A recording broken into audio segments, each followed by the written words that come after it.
bersedia untuk mengikuti pembelajaran kita hari ini. Semoga kita semua tetap dalam lindungan Allah Subhanahu wa taala. Nah, Bang Kakak, sebelum kita memulai pembelajaran kita, marilah sama-sama kita membaca basmalah dan doa belajar terlebih dahulu. Kita berdoa ya. Bismillahirrahmanirrahim. Rabbi zidni ilma warzuqni fahma wa amalan mutaqabbala. Amin ya rabbal alamin. Semoga pembelajaran kita hari ini berkah dan diridhoi. Nah, di hari Senin tanggal 8 Februari 2021 kita masih belajar tema 7 kepemimpinan. Hari ini kita masuk subtema yang baru, subtema 3, ayo memimpin pembelajaran 1 dan 2. Nah, Bang Kakak silahkan dibuka buku tema 7-nya, subtema 3 pembelajaran 1 dan 2. Tujuan pembelajaran kita hari ini adalah yang pertama, melalui kegiatan mengamati, siswa mampu mengidentifikasi nilai-nilai persatuan dan kesatuan pada bacaan tentang kepemimpinan dengan teliti. Yang kedua, melalui penugasan, siswa dapat menyusun konsep isi pidato dengan baik. Dan yang ketiga, melalui kegiatan mengamati, siswa mampu mengidentifikasi jenis-jenis patung dengan benar. Itulah tujuan yang akan kita capai hari ini. Nah, Bang Kakak, kita awali dengan materi PPKN. Nah, apakah kamu ingin menjadi seorang pemimpin? Nah, pastinya Bang Kakak semuanya mau ya menjadi seorang pemimpin. Bahkan kita merupakan pemimpin ya. Setiap kita itu adalah pemimpin ya, terutama memimpin diri kita sendiri ya. Nah, kemampuan apa yang sudah kamu miliki? Apakah kemampuanmu akan bermanfaat bagi anggota? Nah, jadi kita harus tahu ya kemampuan atau kelebihan dan kekurangan yang kita miliki ya. Dan kelebihan yang kita miliki itu dapat bermanfaat bagi anggota yang kita pimpin ya. Nah, dalam kegiatan Ayo Membaca, mari kita baca buku tema 7 subtema 3 halaman 103 sampai 104 ya, semut dan belalang. Nah, Bang Kakak sudah dibuka bukunya ya. Silahkan dibuka halaman 103 dan 104. Nah, di situ terdapat teks bacaan yang berjudul Semut dan Belalang.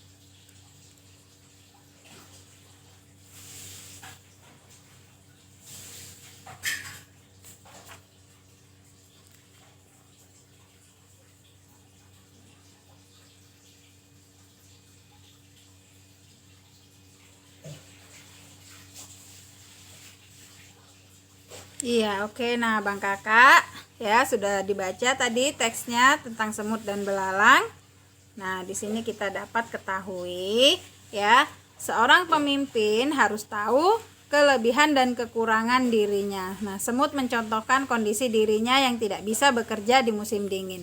Untuk mengatasinya, semut bekerja di musim panas agar mereka tidak kelaparan di musim dingin. Semut tahu kelebihan dan kekurangannya. Ia tidak sombong. Nilai-nilai itulah yang harus dimiliki oleh seorang pemimpin. Nah, jadi sebagai seorang pemimpin kita harus tahu kelebihan dan kekurangan yang kita miliki. Nah, dalam cerita semut dan belalang tadi ya kita bisa ketahui bahwasanya ya, nah ini semut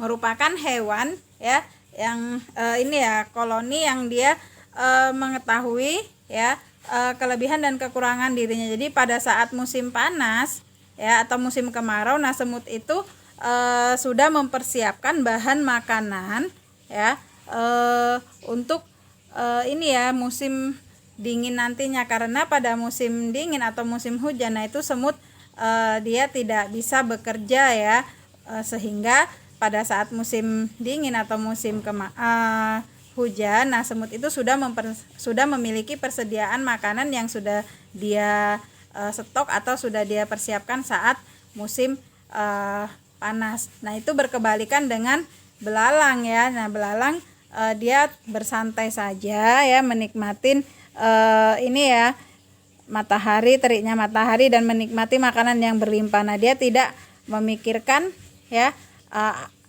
ketika musim dingin tiba gitu ya. Jadi kita bisa mencontoh ya, atau kita memang patut mencontoh ya perilaku semut ya, karena tidak hanya itu ya, banyak sekali perilaku semut yang dapat kita contoh ya. Nah, ini merupakan ya salah satu sifat yang harus dimiliki oleh seorang pemimpin, yaitu mengetahui dan mengetahui kelebihan dan kekurangan dirinya ya sebagai seorang pemimpin. Nah, kemudian di materi bahasa Indonesia, pemimpin yang tahu kelebihan dan kekurangan dirinya adalah pemimpin yang bijaksana. Bergotong royong dan musyawarah merupakan cerminan dari pemimpin tersebut.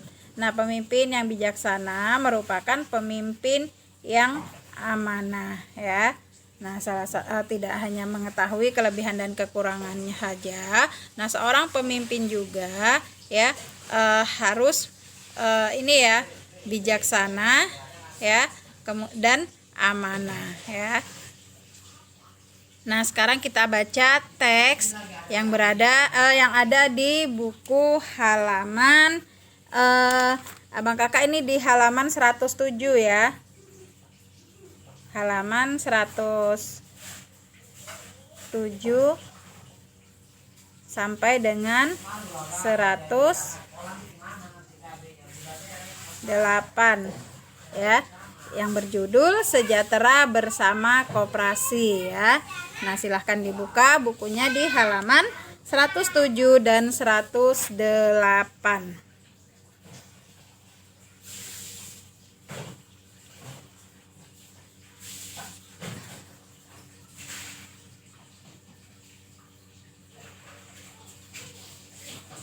Nah, teks bacaan Sejahtera Bersama Koperasi, nah itu merupakan teks bacaan yang berupa isi pidato Pak Badru di dalam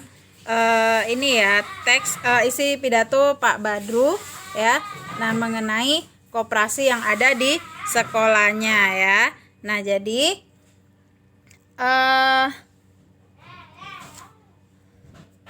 dalam teks tersebut kita bisa mengetahui ya bahwasanya Pak Badru ya sebagai seorang pemimpin koperasi di koperasi pegawai ya, koperasi guru dan pegawai yang ada di SD Palapa ya. Nah, dia mengajak ya seluruh Bapak dan Ibu guru ya dan seluruh karyawan SD Palapa tersebut ya bisa bergabung di koperasi karyawan tersebut ya. Nah, harapannya ya koperasi tersebut nah itu bisa meningkatkan kesejahteraan anggotanya ya. Jadi dengan adanya koperasi tersebut ya dapat mewujudkan kepedulian, kekeluargaan dan kebersamaan ya guru dan pegawai yang ada di SD Palapa. Nah, beliau merupakan seorang pemimpin ya yang patut dicontoh ya, karena beliau mementingkan kepentingan anggotanya ya. Nah, berikut ini merupakan struktur teks pidato yang perlu kita pahami. Nah, yang pertama itu adalah salam pembuka. Nah, pada pertemuan sebelumnya kita juga sudah mempelajari ya apa-apa saja struktur pidato. Jadi yang pertama itu salam pembuka. Nah, dalam salam pembuka ini berisikan kalimat sapaan ya, misalnya selamat pagi, selamat siang, selamat malam dan lain-lainnya. Jadi kalau kita biasa mengawalinya dengan ucapan assalamualaikum ya, assalamualaikum warahmatullahi wabarakatuh, kemudian salam sejahtera bagi kita semua atau selamat pagi. Nah, itu merupakan bentuk ya kalimat sapaan pada salam pembuka. Nah, kemudian yang kedua yaitu pendahuluan. Ya, pendahuluan ini memaparkan topik permasalahan yang akan dibahas. Nah, kamu akan membantu adik kelas atau warga di lingkungan rumahmu untuk membaca ya. Nah, kemudian yang ketiga, nah ini merupakan inti. Nah, ini berisikan pembahasan topik secara lengkap ya. Jadi kalimat ajakan atau bujukan digunakan untuk mengajak pendengar melakukan kegiatan yang diharapkan. Keterangan lengkap tentang topik disampaikan secara rinci. Jadi di sini kita kan akan mengajak atau membantu adik kelas dan warga di lingkungan rumah untuk membaca. Jadi dalam inti ini kita menjelaskan ya apa-apa saja yang akan kita lakukan ya agar ini pendengar ya yang tadi sasarannya merupakan adik kelas dan warga itu mau ya membaca ya. Nah, kemudian di nomor 4 ini merupakan penutup. Nah, ini penyampaian ya rangkuman atau intisari topik yang telah disampaikan. Kemudian yang kelima, nah ini merupakan salam penutup. Nah, salam penutup itu berisikan kalimat salam penutup seperti terima kasih ya. Ucapan terima kasih kepada pendengar atau kepada orang yang hadir ya dalam kegiatan tersebut ya. Nah, itulah struktur ya teks pidato yang perlu kita pahami ya abang kakak. Nah, berikutnya di materi SBDP ya. Nah, banyak pemimpin yang dibuat patungnya sebagai bentuk penghormatan dan untuk mengenang jasa-jasanya. Siapa pemimpin idolamu? Adakah patungnya? Nah, abang kakak ya.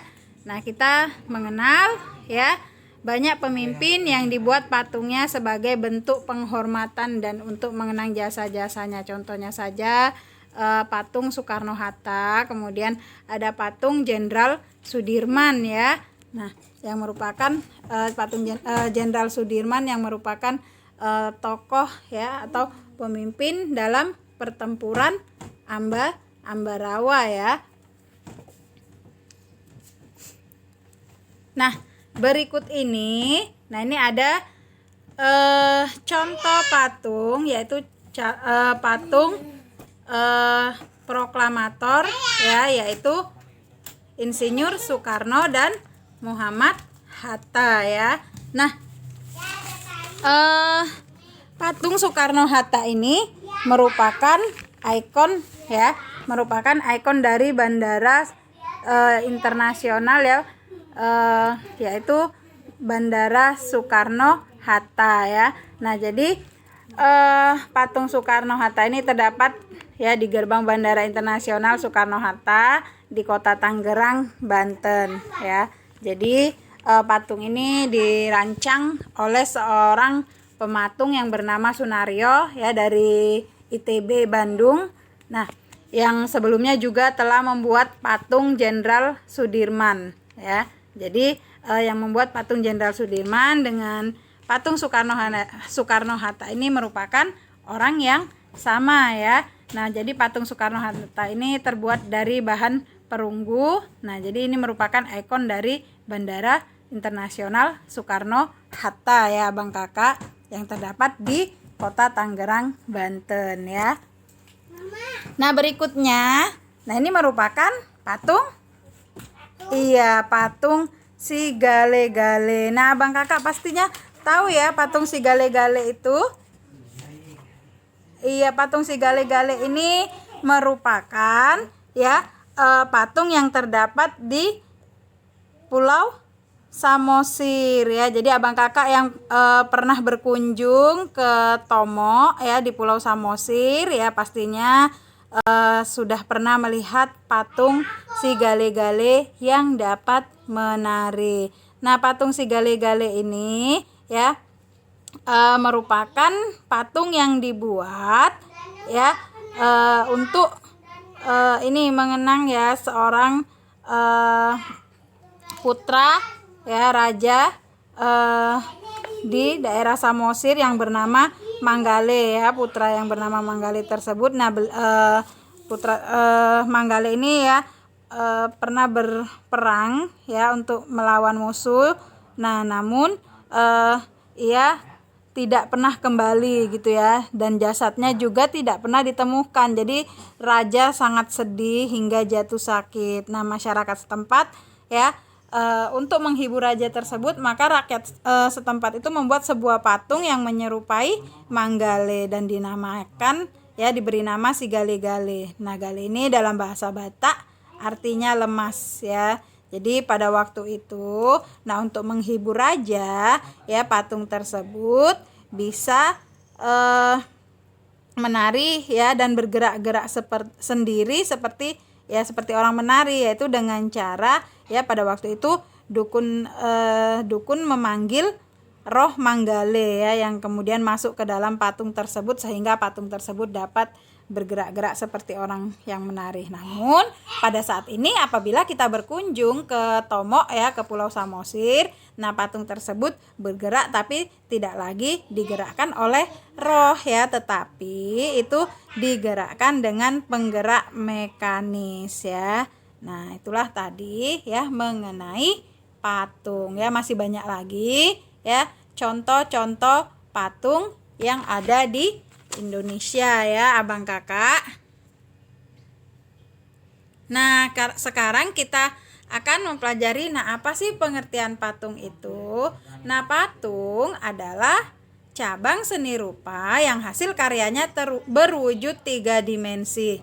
Nah, ini dapat dibuat dengan cara memahat ya, modeling dan lain sebagainya. Jadi patung ini merupakan ya karya seni 3 dimensi ya. Nah, dan bahan-bahan ini ya pembuatan patung ini juga banyak ya jenisnya ya. Nah, berikut ini adalah jenis-jenis patung. Nah, sebenarnya banyak ya jenis-jenis patung. Nah, ini ada beberapa, yaitu patung ini free ya, free standing.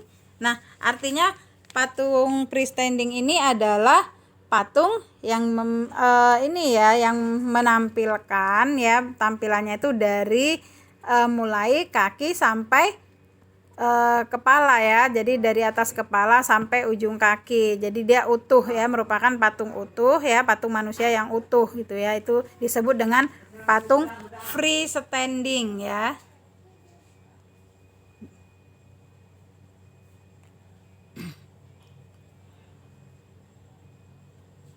Freestanding. Nah, kemudian yang kedua yaitu patung zonde. Nah, kalau patung zonde ini dia hanya menampilkan sebagian dari objeknya, seperti orang yang sedang duduk atau orang yang sedang tiarap. Kemudian ada patung bos atau patung sedada. Jadi kalau ini hanya menampilkan ya patung, yaitu dari dada sampai kepala saja ya.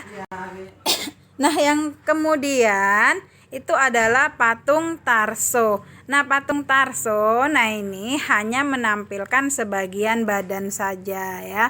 Nah, menampilkan sebagian kalau abang kakak tahu ya manekin.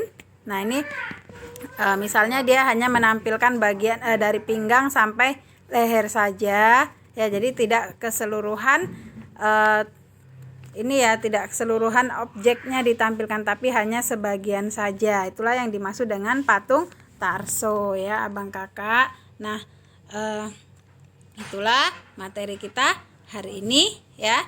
Nah, tadi tentang di PPKN ya.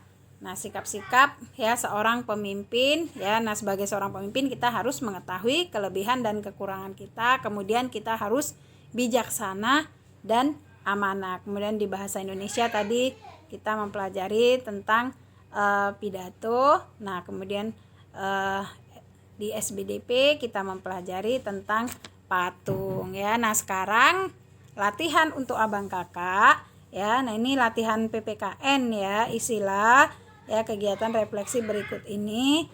Nah, abang kakak silahkan abang kakak tuliskan ya kelebihan abang kakak dan kekurangan abang kakak. Nah, di sini tuliskan kelebihannya 3 ya, kekurangannya juga apa-apa saja kekurangan abang kakak ya.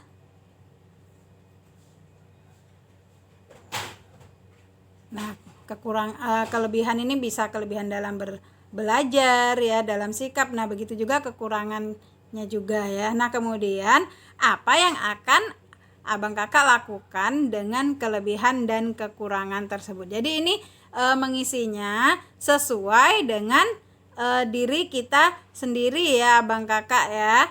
Nah, disesuaikan dengan kondisi kita sendiri. Oke. Dikerjakan latihannya dan jangan lupa ya kirim melalui WA Miss Carmila ya. Nah, itulah materi kita hari ini. Semoga bermanfaat untuk kita semuanya. Nah, Miss ingatkan kembali untuk mengerjakan latihan-latihannya dan jangan lupa mengirimkan melalui WA Miss Karmila. Nah, untuk pertemuan hari ini kita akhiri dengan lafaz hamdalah alhamdulillahirabbil alamin. Miss ucapkan terima kasih. Kita ketemu lagi di video berikutnya. Assalamualaikum warahmatullahi wabarakatuh.